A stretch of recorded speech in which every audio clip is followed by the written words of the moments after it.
Perancis ya.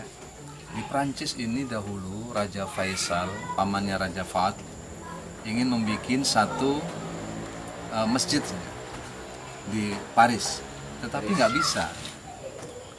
Ya, nggak bisa. Bisa dibikinkan, tapi mereka minta sebidang tanah untuk membangun gereja juga di sekitar Mekah, di sekitar Ka'bah, mana bisa, nggak bisa, ya kan? Tetapi seorang pemuda yang namanya Sanaullah, Dr. Sanaullah, ketika dia mendapatkan beasiswa untuk kuliah di Perancis, beliau dari Aligarh University, ya, dari Aligarh University. Kemudian beliau ini anak muda yang terinspirasi dengan usaha dakwah nubuah, sehingga dia berangkat ke Paris. Tapi sebelumnya oleh ulama-ulama India mendapatkan nasihat, kamu hati-hati, kamu di Paris karena di sana adalah lautan maksiat. Kamu harus terus bergerak, dakwah, ya, dakwah. Kalau nggak bergerak, kamu akan tenggelam dalam lautan maksiat.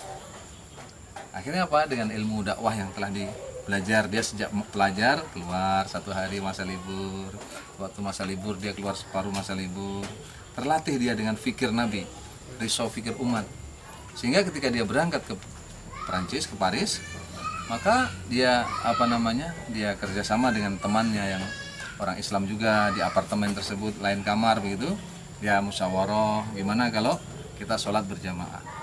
Akhirnya apa? Salah satu kamar dijadikan sebagai musola. Dia satu kamar berdua, satu kamarnya jadi musola. Diundang yang kamar-kamar lain yang orang Islam untuk sholat berjamaah. Akhirnya tambah banyak. Akhirnya apa? Mencari ruangan yang lebih besar. Akhirnya pun nggak tertampung. Akhirnya jadilah musola, jadilah masjid. Setelah hidup seperti itu, dia pikirkan bagaimana apartemen lain didatangi, flat-flat lain didatangi. Akhirnya apa? Berkembanglah seperti itu. Sehingga ketika saya jumpa dengan satu jemaah di India, jemaah dari Prancis, dia ceritakan bahwasanya di Prancis tidak kurang dari 3.000 masjid sekarang ini. Masya Allah. Seorang pemuda, apa nggak terinspirasi kita seperti itu? Seorang pemuda gitu, bisa menjadi asbab hidayah satu negara di Eropa. Dia bisa membangun masjid dengan apa? Dengan dakwah. Dan pemuda hari ini penting untuk dibentuk keimanannya. Ayyuhasyuban inna fi aidikum amral ummah wa fi aqdamikum hayatuha. Wahai para pemuda, sesungguhnya di tanganmu lah urusan umat dan di telapak kakimu hidup matinya. Syubbanul yaum rijalul ghad. Pemuda hari ini adalah pemimpin esok hari. Student today, leader tomorrow. Kalau sekarang ini kita tidak membekali diri, akan lewat. Akan lewat karena masa muda tidak akan berulang sekali. An hour of crowded glory is worth a lifetime without. An instant of lion life is worth hundreds years of rest. 1 jam yang penuh padat dengan keagungan itu lebih berarti daripada 1000 tahun hidup tanpa nama, 100 tahun hidup tanpa nama. 1 saat hidupnya seekor singa lebih berarti daripada 100 tahun hidupnya seekor tikus. Nggak berarti. Maka pemuda jangan jadi manusia yang wujuduhu ka'adamihi, adanya sama dengan tidak adanya. Apalagi jadi pemuda yang adamuhu khairun min wujudihi, tidak adanya lebih baik daripada adanya. Na'udzubillah. Ya, sekali berarti setelah itu mati. Aish kariman au mut syahidan, hidup mulia atau mati syahid. Maka waktu sangat berguna, sangat berarti, tolong digunakan. Karena masa muda itu masa yang sangat singkat, akan cepat berlalu. Kalau dia tidak digunakan untuk sebaik-baiknya, akan menyesal sepanjang hayat. Agama membawa pemuda menjadi orang-orang yang meraih prestasi gemilang. Pemuda terdahulu telah mencatat dengan tinta emas. Lihat kalau di peta itu ada Selat Gibraltar.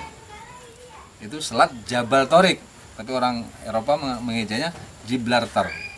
Itu Selat Jabal Torik. Seorang pemuda pernah pidato di bukit tersebut, Bukit Gibraltar itu.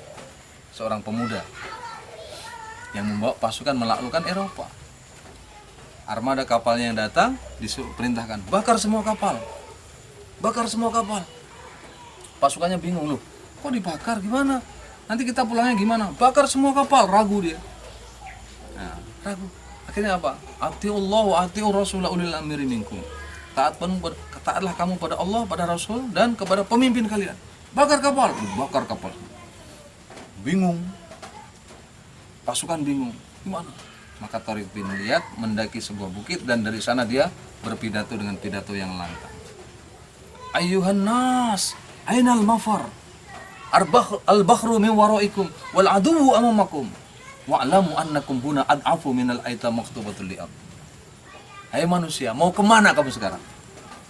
Di belakangmu laut, depanmu musuh. Dan kamu sekarang ini tidak lebih lemah. Ya, kamu ini lebih lemah daripada anak-anak yatim mengharapkan makanan. Di hadapan makanan, lemah. Allahu Akbar. Maka pasukan yang sedikit tadi telah mampu menaklukkan Eropa. Sehingga kita lihat dalam sejarah Cordoba pernah berjaya. Siapa yang membukanya? Tariq bin Ziyad. Pemuda, keren nggak? Keren.